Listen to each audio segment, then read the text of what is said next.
একটি কুকুর একজন মহিলার প্রতি এতটাই অনুগত ছিল যে সে তার বাচ্চাকে তার সাথে রেখে কাজে বেরিয়ে যেত। তিনি সবসময় কুকুরের সাথে শিশুটিকে গভীর ঘুমে দেখতে ফিরে আসতেন। একদিন মর্মান্তিক কিছু ঘটে গেল। মহিলা যথারীতি এই বিশ্বস্ত কুকুরের হাতে শিশুটিকে রেখে কেনাকাটা করতে গেল।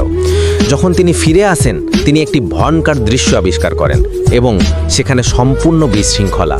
শিশুটি তার খাঁচায় ছিল না, তার ডায়াপার এবং তার জামাকাপড় টুকরো টুকরো করেছিল। শোবার ঘর জুড়ে রক্তের দাগ। হতভম্ব হয়ে ভীত মহিলা শিশুটিকে খুঁজতে শুরু করেন।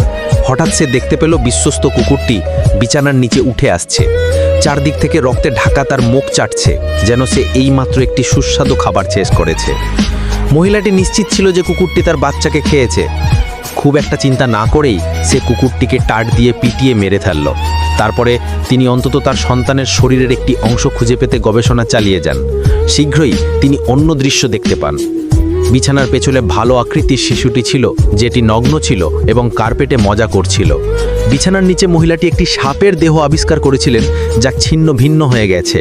সাপ আর কুকুরের মধ্যে তুমুল যুদ্ধ হয়। কুকুরটি হিংস্র সাপের বিরুদ্ধে বাচ্চাটিকে রক্ষা করার জন্য লড়াই করেছিল।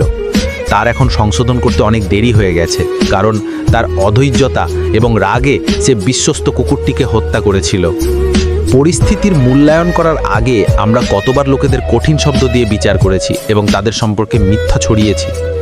পরিস্থিতি অ্যাক্সেস করার জন্য সর্বদা ধৈর্য করুন এবং শর্তহীন ভুলগুলি এড়িয়ে চলুন, যা হয় আমাদের ছিন্নভিন্ন করতে পারে